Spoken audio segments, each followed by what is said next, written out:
Far beyond the familiar stars, a fleet of strange ships drifted in silence. Their metal hulls were scratched and broken. Smoke rose from engines that struggled to keep the ships moving. Inside, the Kalari huddled together, tired and afraid. They had traveled across hundreds of light years, running from a galaxy that had turned against them. Every world they had tried to visit had refused them. Every voice they heard said the same thing. "You are not welcome here." Captain Soran, tall and thin, with silver-blue skin and bright amber eyes, looked out through the viewing window of the lead ship.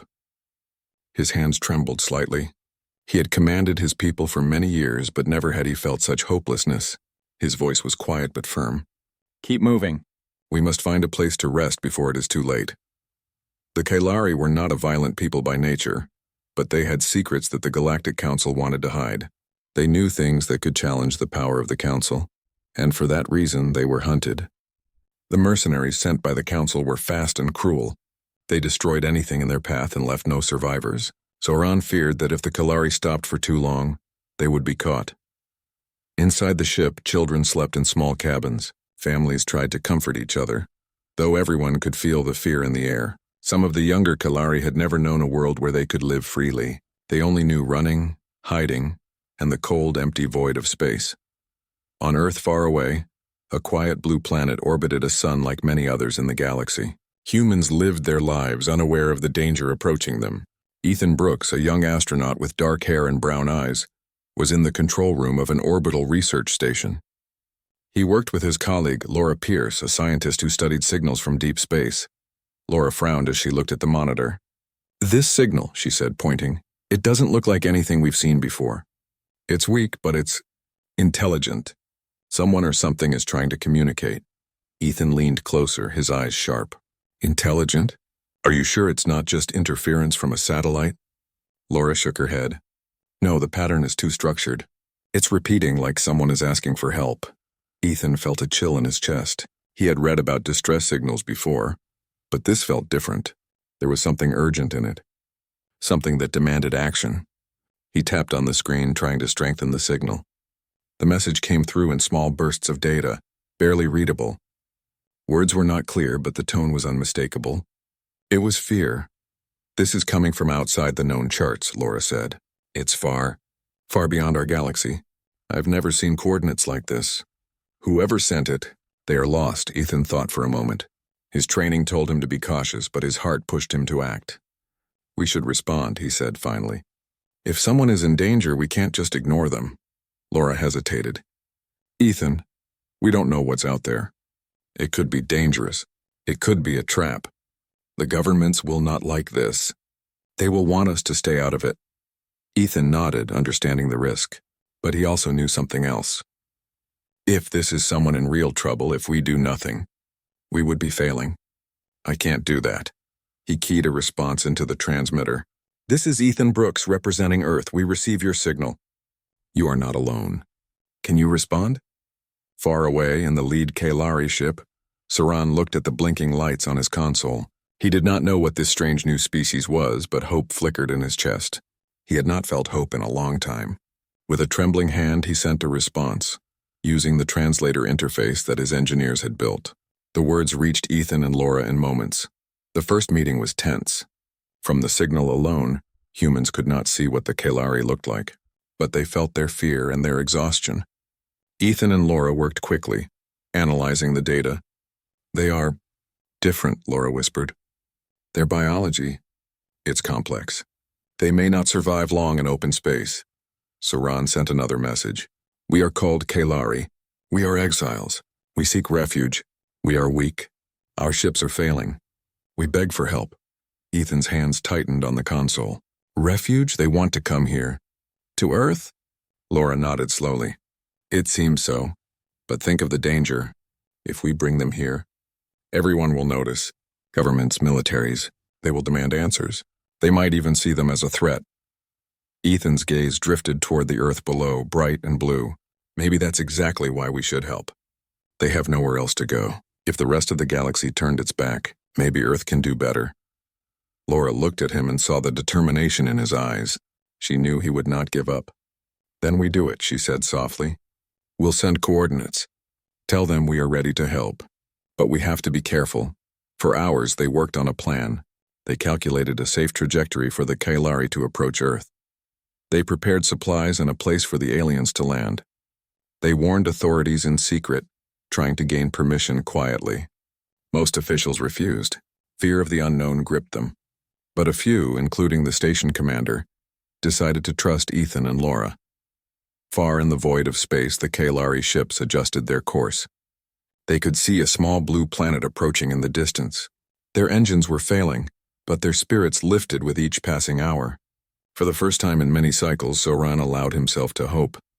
"Ethan Brooks," he whispered to the console.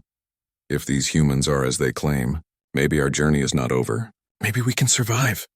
Ethan and Laura monitored the approach carefully. When the first Kailari ship entered Earth's orbit, alarms blared on the station. It was huge compared to human crafts with smooth curves and glowing energy lines. The Kailari emerged cautiously, scanning for threats. Ethan raised his hand in greeting. "We are friends," he said into the open channel. "We will not harm you. You are safe here." Saran's voice came back, slightly distorted but clear. "We are grateful. We will trust you, human." The Kailari landed in a remote desert far from human cities. Their ships were damaged but intact. People on the ground could not see them yet, but sensors recorded every movement. Ethan and Laura ran toward the site, carrying supplies and medical equipment. When they finally reached the largest Kailari, they saw beings taller than humans with silver-blue skin that shimmered under the sun. Their eyes were bright amber, full of intelligence and sadness. Children clung to adults, looking confused but curious. Laura knelt next to a small Kailari child. "It's okay," she said gently. "You are safe. No one will hurt you." The child tilted its head, studying her. For a moment, fear softened into something like trust. The Kailari adults began repairing minor damage to their ships with human tools and guidance. Ethan helped Saran coordinate their efforts. All around them, the world seemed quiet, as if holding its breath. The Kailari had been cast out, rejected by the galaxy, but here on Earth they were given a chance. A small spark of hope burned in the hearts of both humans and aliens. That night, under the stars, Ethan looked up and thought about how vast the galaxy was. Somewhere out there, the mercenaries would be hunting the Kailari, seeking revenge for the secrets they carried. But for now, Earth was safe. For now, the Kailari had a home. And for the first time in a long while, Soran allowed himself to feel something he had forgotten. Relief. This was only the beginning. The next morning, the sun rose over the desert where the Kailari had landed. Their ships, though damaged, glowed softly under the light.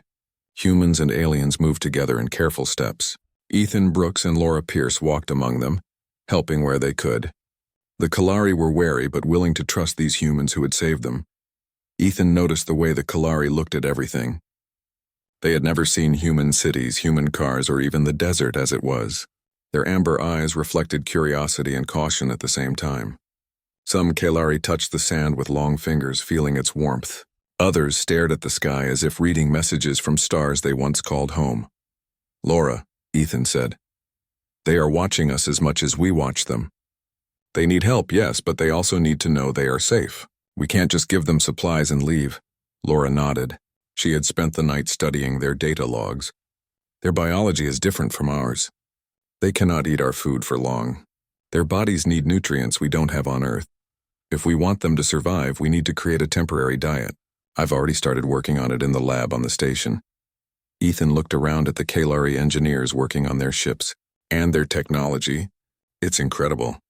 If we study it carefully, it could help us too. But more importantly, we need to understand them, not just their machines. Soran, the Kailari captain, watched the humans with caution. He did not fully trust them yet, but he had no choice. The Council's hunters could arrive at any moment. Every hour on Earth was a gift.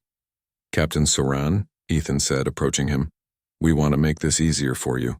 Tell us what you need first. Medicine, food, shelter?" Soran's voice was calm, even though his people were exhausted. "All of these.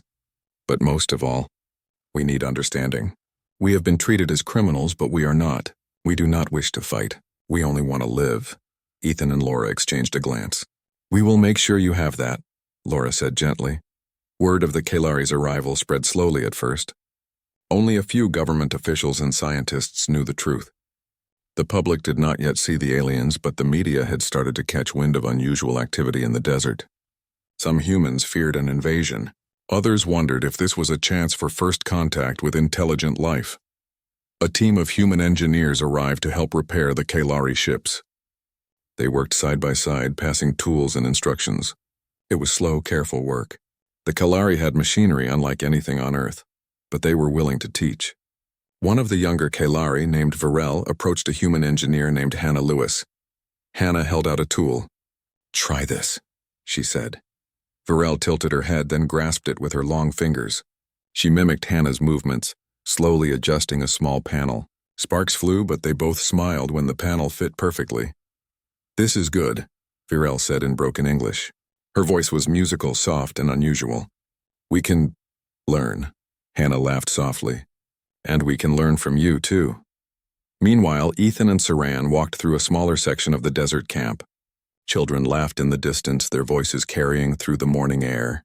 The sound was strange to Soran. The Kalari children had rarely known peace or play. "These humans," Soran said quietly, "they are kind, but they are weak. Your planet, it is fragile. If the Council attacks here, your people will not survive easily." Ethan frowned. "We know the risk. But if we do nothing, the Council will take them anyway. We have to try, even if it costs us." Soran studied him. "You value life even when it is dangerous. That is rare." At the human government level, debate raged. Some leaders wanted to hide the Kalari and pretend nothing had happened. Others saw an opportunity to study the aliens and gain power. Intelligence agencies argued over what the Kalari knew and whether they could be trusted. Laura monitored the discussions with worry. "Ethan, they may try to move them or take them away. We need to make sure the Kalari stay safe. Their lives depend on it." Ethan nodded. "I know. That's why we need to make the public see the Kalari as people, not as threats. If humans understand them, they will protect them." The first day passed slowly. Humans and Kalari ate together, shared stories, and repaired ships. There were misunderstandings, of course. A Kalari touched a piece of human equipment incorrectly, and it sparked. A human misread a Kalari gesture as anger, when it was curiosity. But overall, both sides were patient. By evening, Saran called a meeting with his closest advisors. "We must be careful," he said. "The Council will not stop. They believe we have secrets that can harm them. We must prepare." One of his advisors, Lareth, shook his head. "We cannot fight now. Our ships are weak, our people are tired. We must rely on these humans." Saran nodded slowly. "Yes, for now we trust them. But we remain vigilant." That night, Ethan and Laura walked under the stars, looking up at the Kalari ships. "It is beautiful," Laura said. "Even with all the damage, it shines." Ethan smiled. "It is, but it is more than that. It represents hope. For them and for us." Laura looked at him thoughtfully. "Do you think humans are ready for this? For real contact with another intelligent species?" Ethan shrugged. "I don't know. But we have a choice. We can do what is easy, or we can do what is right. I choose right." The Kalari camp was quiet that night. Some humans slept in tents nearby, others in vehicles or small buildings. The Kalari, unused to such comfort, slept lightly, always alert. Yet for the first time in cycles, they felt something like peace. The next morning, scientists brought food specially designed for Kalari biology. Children ran and played under human supervision, learning simple games. Some Kalari adults studied human methods of organization, taking notes in their own language. Ethan and Saran met again near the largest ship. "We should discuss what comes next," Ethan said. "Your people cannot stay in the desert forever. We need a plan for longer-term shelter, for medicine and protection." Saran nodded. "I agree. We will trust your judgment. But we must also prepare for danger. The Council will send hunters eventually." Laura joined them, holding a small tablet. "I've mapped out resources we can use. We can repair most of your ships if we work together. We can create safe zones, and we can start learning from each other. But it will take time." Time was something Saran feared they did not have. Still, he saw determination in the humans' faces, and it gave him hope. Perhaps this world, strange and fragile, could become a refuge for his people. As the day went on, more humans arrived to assist. Engineers, medics, and translators came to help. The Kalari began to adapt, learning how to interact with humans while maintaining their own culture. Small bonds formed. Hannah laughed with Virel as she learned to use a human tool. Ethan shared meals with Saran while discussing strategies, and Laura exchanged scientific knowledge with other Kalari engineers. Yet, outside the camp, the world continued to worry. News of strange signals, unusual flights, and missing desert areas reached newspapers and television channels. Some people feared an alien invasion. Others were curious, wanting to see the visitors. Governments debated what to reveal. The Kalari could not remain hidden forever. Ethan and Laura knew that the day of exposure was coming. But they also knew that the Kalari had nowhere else to go. Earth was the only planet willing to give them refuge. They would protect it no matter the cost. As the sun set, the desert glowed in soft orange light. The Kalari children laughed while humans played with them. Repairs on the ships continued slowly. Bonds of trust grew, fragile but real.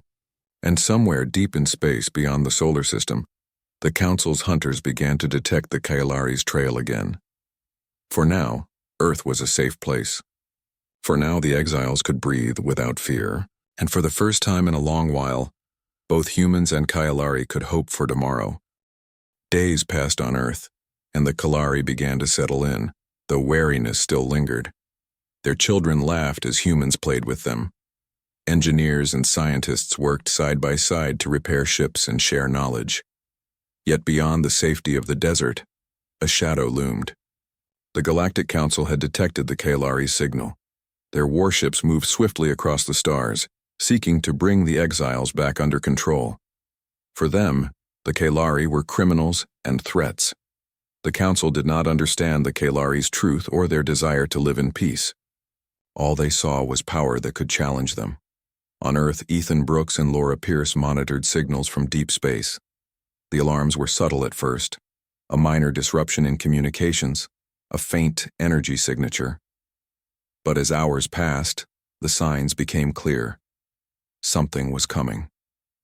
"Ethan," Laura said, pointing at the monitor, "there is a fleet approaching, fast, powerful. It is not just a scout. They are hunting the Kalari." Ethan's heart sank. "They found us faster than I expected." "How long until they arrive?" Laura calculated quickly. "At their current speed, they will be within the solar system in less than 3 days. If we do not prepare, they will attack our planet and the Kalari."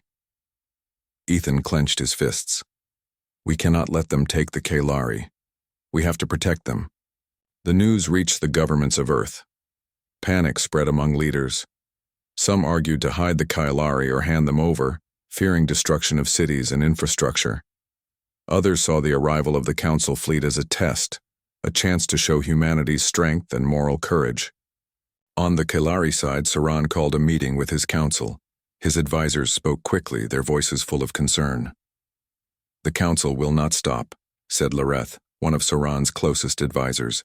"They know we are here. They will attack. We are not strong enough to fight them alone." Saran's amber eyes burned with thought. "We may not be strong alone, but humans are willing to help. If we combine our skills, we can defend this planet. Earth saved us once. We will return that trust."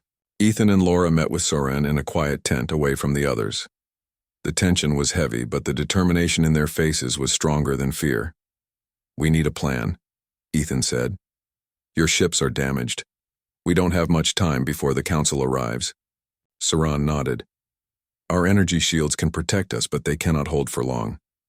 If we merge our technology with human defenses, we can create a network strong enough to delay them." Laura's eyes lit up. "We can retrofit Earth satellites with your systems.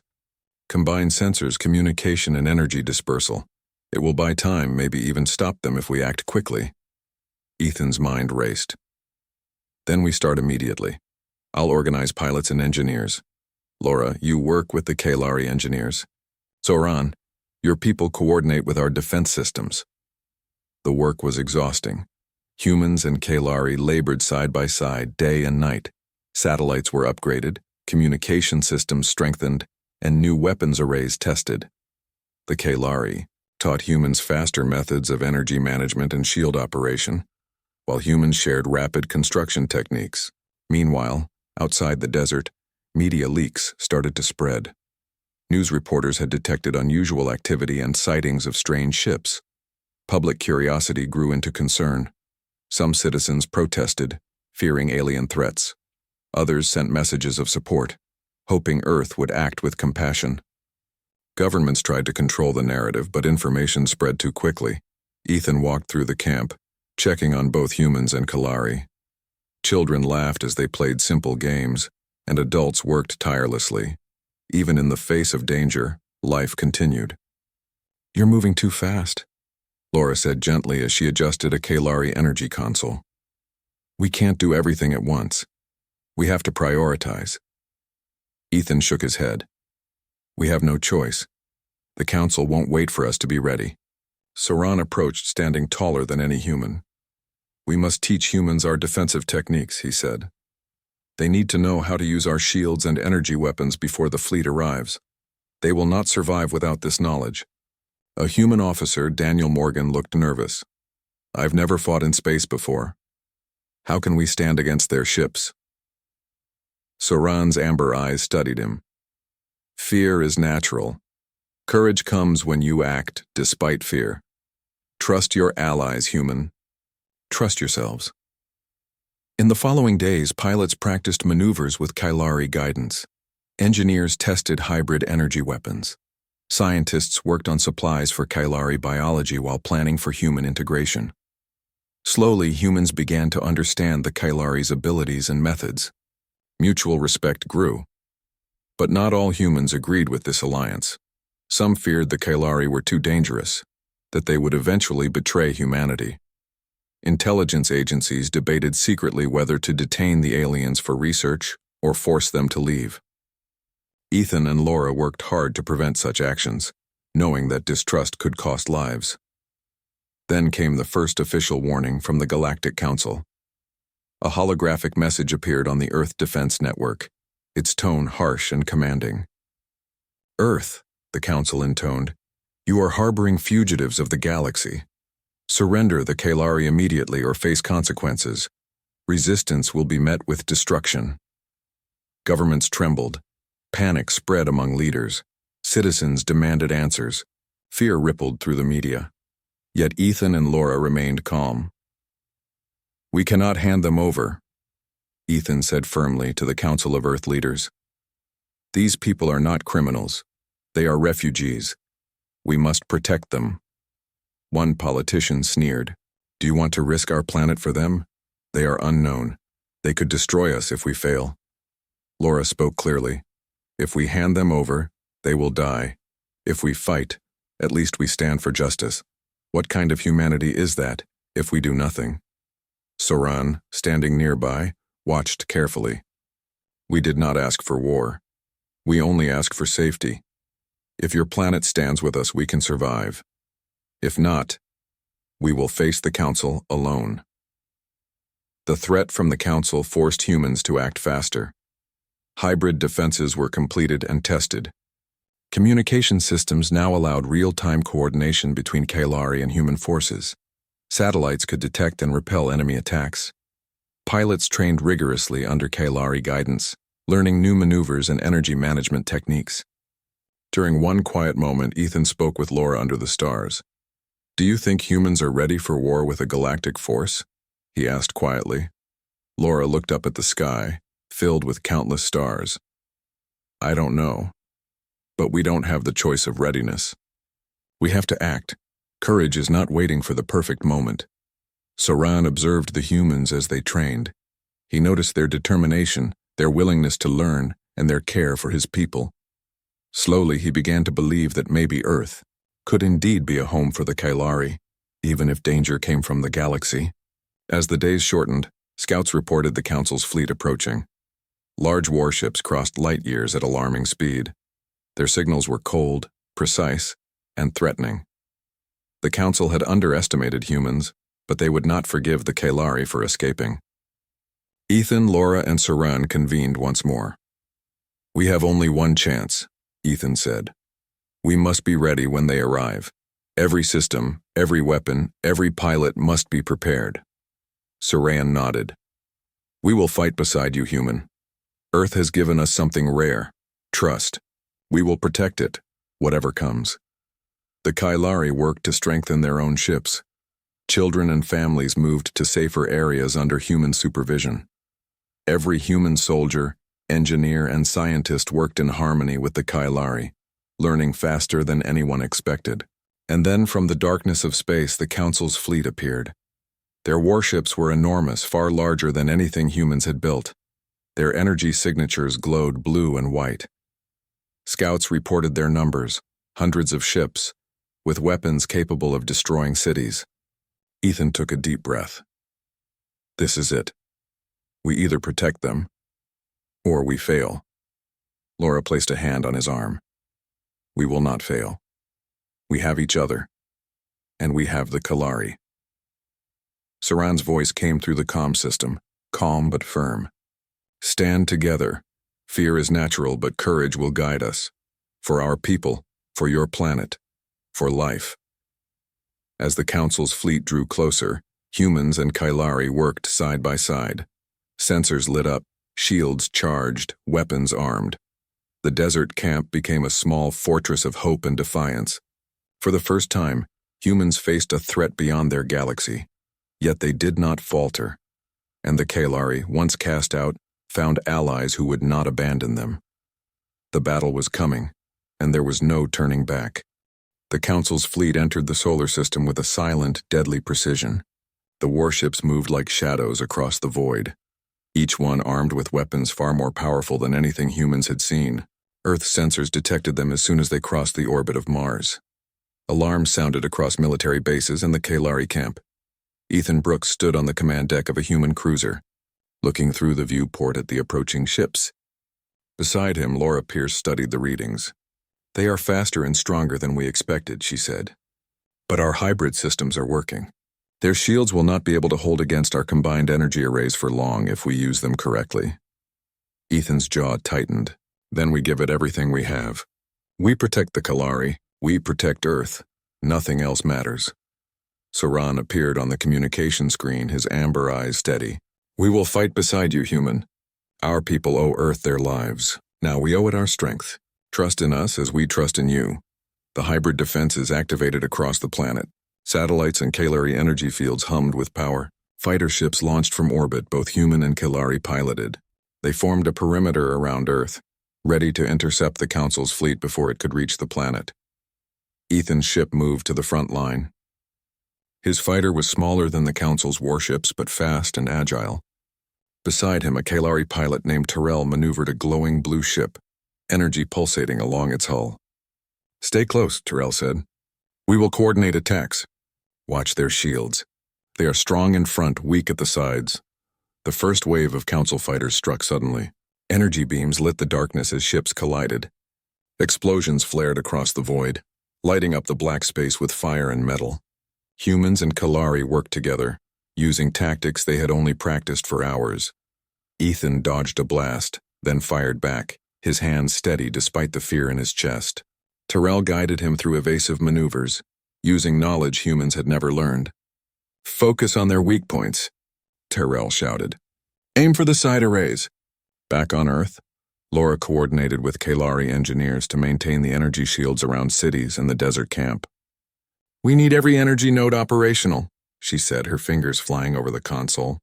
Sparks of energy arced across the screen as systems glowed brighter. If one shield fails, the Council could reach the surface.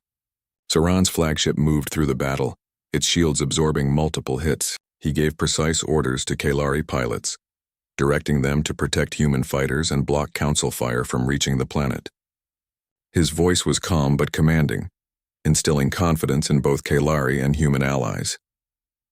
On the front lines, Ethan's squadron engaged a group of Council fighters trying to flank the Earth defenses. Explosions shook the void as ships collided. Human pilots, trained quickly by Kalari tactics, surprised the enemy with maneuvers they had never attempted before. One Council ship targeted Ethan directly, its weapons locked on, energy charging. Ethan dove sharply, narrowly avoiding the blast. Terrell fired beside him, hitting the enemy shield with a pulse that destabilized the attack. The ship wobbled, and Ethan seized the moment to strike. The Council ship exploded in a brilliant flash of light. Meanwhile, on the ground, humans worked to maintain the Kalari camp. Soldiers carried supplies, engineers repaired damaged equipment, and medics tended to both human and Kalari injuries. Children huddled in safe shelters, listening to the distant hum of battle. Fear was everywhere, but so was courage. As the battle intensified, larger council ships moved into position. Their energy beams sliced through the darkness, testing the hybrid shields. Ethan's squadron targeted the most dangerous ships, trying to disable their weapons before they could strike Earth directly. Saran directed his flagship in a sweeping movement, using energy pulses to create barriers that protected human ships. "Concentrate your fire on the central fleet," he commanded.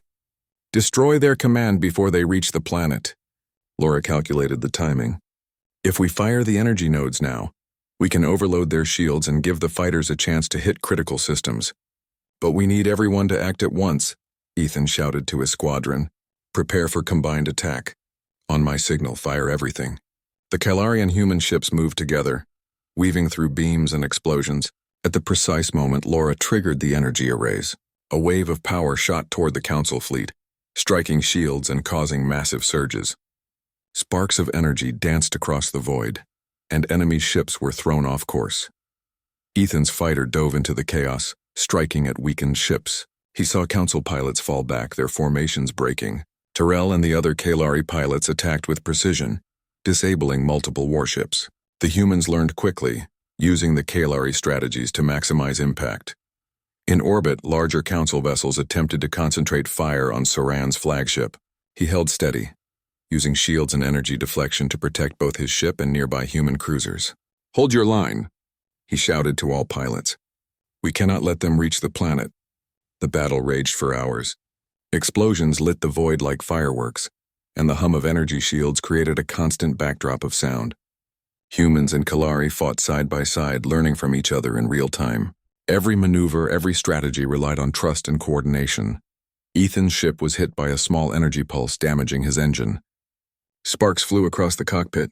He gritted his teeth, steering manually, avoiding further blasts. Terrell swooped beside him, giving instructions in rapid bursts. Together they struck back, disabling 2 enemy fighters. On Earth, Laura monitored the shields, coordinating nodes and energy distribution. "We are holding," she said breathlessly, "but we need the fighters to finish this quickly, or they will regroup and strike again." Saran's flagship moved forward, striking the Central Council command ship with precise energy pulses. The enemy shields flickered under combined fire from Kalari and human fighters. A massive explosion shook the void as the command ship erupted in light. The Council fleet hesitated. Without the command ship, their coordination faltered. Human and Kalari pilots seized the opportunity, pressing the attack. One by one, the Council ships fell, their weapons disabled, their formations broken. Ethan watched in disbelief as the last enemy fighter was destroyed. Terrell and the other Kalari pilots cheered through the comms. Even Saran allowed himself a small smile, relief washing over him. Back on Earth, the desert camp and cities remained safe. Humans and Kalari embraced quietly, grateful that their combined efforts had succeeded. Children ran through the desert, laughing despite the scars of fear. Engineers and soldiers worked to repair minor damage and tend to the wounded. Ethan returned to the command center, exhausted but relieved. Laura approached, placing a hand on his arm. "We did it," she said softly. "We really did it." Saran appeared on the comm screen once more. "Earth has shown courage and honor. You did not surrender to fear. You gave us hope when all others turned away. For this, we are forever in your debt." Ethan shook his head. "No, Saran. We are all in this together. Your people fought with us. We could not have done it alone." The Kalari began repairing their ships fully, preparing for long-term life on Earth. The Council fleet had retreated, humiliated and beaten, but the galaxy would remember that Earth and the Kalari stood together. That night, humans and Kalari gathered under the stars. Fires burned in the desert as people shared food and stories. The children laughed and played, learning both human and Kalari games. For the first time, peace felt real. Ethan looked at Laura. "This is only the beginning. They may return or others may come, but for now we have survived together. And that counts for everything." Laura nodded. "We learned something today. That courage, trust, and cooperation can change even the darkest moments. Humans and Kalari. Together we can face anything." Saran watched the celebrations quietly. He had once feared the galaxy would never offer safety. But on this small blue planet he found more than refuge. He found allies, friends, and hope for the future. The battle was over, but the story was not. Earth had given the Kalari a home, and in return they had defended it with everything they had. Together, humans and Kalari had proven that courage and cooperation could overcome even the greatest dangers. And as the stars twinkled overhead, Ethan, Laura, and Saran knew that a new chapter for both their species had begun. The sky over Earth was quiet now. The Council's fleet had retreated, broken, and defeated. The battle was over, but the work had only just begun. Humans and Kalari moved through the desert and cities, repairing damage, treating the wounded, and rebuilding what had been lost. There was exhaustion in every face, but also relief and pride. Ethan Brooks walked among the Kalari camp, checking on the children first. They laughed as they played, chasing one another around tents and repaired vehicles. Their bright amber eyes reflected a joy they had not felt in cycles. Humans and Kalari shared games, learning from each other's ways. Even in simple acts, a bond was growing stronger. Laura Pierce worked beside human and Kalari engineers, coordinating supplies and technology. "The Council may return someday," she said quietly to Ethan. "But for now we have time. Time to help them, time to learn from each other." Ethan nodded. Time to show the galaxy what humans and Kalari can do when they stand together. Saran walked through the camp as well, observing the changes. His people moved with confidence now, no longer huddled in fear. They repaired their ships, tended to their wounded, and began teaching humans about their technology. The Kalari's knowledge of energy systems and space navigation was vast. Humans learned quickly, adapting the methods for Earth's defense and exploration. "This is more than repair," Saran said to Ethan. "It is rebuilding trust. We were cast out by the galaxy, but here, we are given a chance. A real chance," Ethan smiled. "You deserve it. And Earth will help. We won't turn our backs on you." Governments on Earth began to accept the Kalari's presence. Some nations were still wary, fearing the consequences of harboring alien refugees. But after the battle, most leaders realized that humanity had shown courage and strength. They had not only defended their planet, but had stood for what was right. Slowly, laws and agreements were made to allow the Kalari to remain safely on Earth. In a large assembly, Saran addressed both human officials and Kalari leaders. "We came to your planet seeking refuge. You gave us protection, hope, and life. We owe you everything. Now we wish to work together to ensure peace not only here but wherever we can." A human leader, Governor Allison Parker, stood and spoke. "You have proven your intentions. Earth will offer the Kalari safety. We also wish to learn from you, and with your help we will be stronger together. Let this be the beginning of a new alliance." For the first time in generations, the Kalari felt they could plan for the future. Families discussed where they would live, how children would be educated, and how their culture could coexist with humans. Engineers shared ideas for joint projects combining Kalari energy systems with human infrastructure. Ethan and Laura walked together through the desert, watching the Kalari work. "Do you think it will last?" Laura asked softly. "The peace, I mean." Ethan looked at the glowing ships and the people working beside each other. "It has to," he said. "If humans and Kalari can work together now, even after everything, maybe there is hope for the rest of the galaxy too." Saran approached them, his expression serious but calm. "We have seen what happens when trust is betrayed. The Council exiled us for knowing the truth, but here on Earth we are free. We can rebuild our people, share our knowledge, and live in peace. For this, we are grateful." The Kalari began constructing a station in orbit called Haven's Dawn.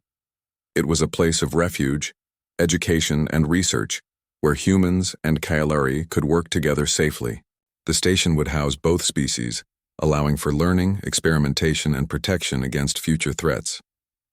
It was designed to be a beacon for other exiles in the galaxy, those who had been cast out, ignored, or hunted. Children of both species played together in the station's artificial parks. Scientists and engineers from Earth worked alongside Kalari counterparts to design better energy systems, faster travel methods, and more efficient life support. It was a fusion of knowledge and culture, a new chapter for both civilizations. One evening, as the sun set over the desert, Ethan, Laura, and Saran stood together, watching the horizon glow with orange and gold light. Fires from the camp flickered in the wind, and the laughter of children echoed through the air. "We have survived together," Saran said, "and now we will build something lasting. Our people will thrive because of your courage, human." Your species gave us life again. Ethan shook his head. It is not just us. It is all of us, humans and Kalari together. We protected each other, learned from each other, and we will continue to do so. That is what matters, Laura smiled. Maybe the galaxy will learn from us one day. That even when some cast you out, there is always a place to belong if you find the right allies. Saran looked at the stars, his thoughts reaching beyond Earth. We were exiles, alone and hunted, but now with Earth as our home, we have hope. The Council may return or other dangers may come, but we will face them together. Humans gave us refuge. We will give them strength, knowledge, and loyalty in return. Weeks turned into months. Kalari ships were fully repaired. Children learned human languages and games while humans learned Kalari culture and science. The desert camp became a thriving community. Energy systems were installed across the planet, using a combination of human technology and Kalari knowledge, creating a safer and more sustainable world. Scientists discovered new methods of clean energy, inspired by Kalari systems. Engineers built new spacecraft capable of faster travel. Educators worked to create schools for both species.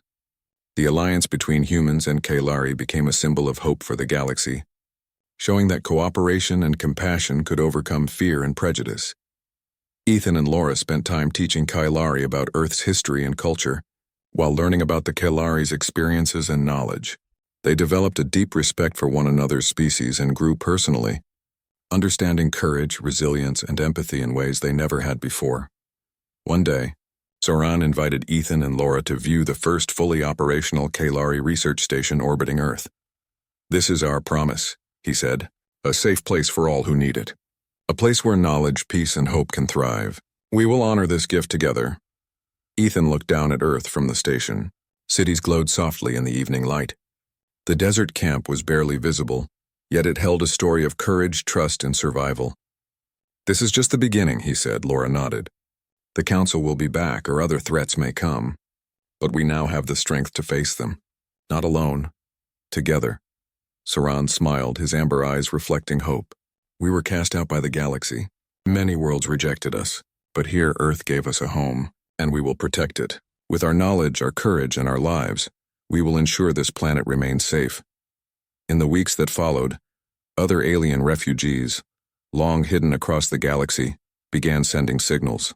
They had heard of Earth's courage and the Kalari's refuge. Slowly, more ships approached, seeking asylum. Humans and Kalari worked together to welcome them, creating a network of safety, knowledge, and collaboration. The desert camp expanded. New buildings and structures rose, blending human and Kalari architecture. Communities formed based on respect, understanding, and equality. People shared skills, stories, and laughter. The scars of fear slowly faded, replaced by hope and connection. One evening, Ethan, Laura, and Saran stood on a hill overlooking the camp. The sun dipped below the horizon, painting the sky in gold and red. Children's laughter echoed in the distance, and the soft hum of ships filled the air. "Maybe," Ethan said quietly. "This is what humans are meant to do. Not to conquer, not to dominate, but to give hope where it is needed. To protect life even when it is not our own." Laura smiled. "And maybe this is what the Kalari were meant to find. A place where they are not alone. A place where trust exists." Soran looked at the stars, the same ones that had once been cold and dangerous. "We were lost. We were hunted. The galaxy turned away. But Earth gave us refuge. And for that we will never forget. We will protect, learn, and grow alongside your people. Together, we will build a future that no one can cast out." The stars twinkled above, a silent witness to the new alliance. Humans and Kalari had faced fear, danger, and war. They had survived together and learned from each other. They had given life to hope, and hope had returned to them. Ethan, Laura, and Saran watched as children played, adults worked, and ships glowed softly under the night sky. The past of exile and fear was behind them. The future of cooperation, courage, and life stretched across the horizon, and in that moment Earth was not just a planet. It was a beacon, a home for the lost, the hunted, and the hopeful. A place where humanity proved that even when the galaxy casts you out, there is always a chance for refuge, friendship, and a new beginning. The story of survival, trust, and courage had reached its first ending. But the adventure, the learning, and the hope would continue for generations to come. Humans had given the Kailari a home, and in return the Kalari had given humans a reason to believe in the strength of compassion, courage, and unity. The galaxy had cast them out, but Earth had welcomed them, and together they would shine brighter than any star.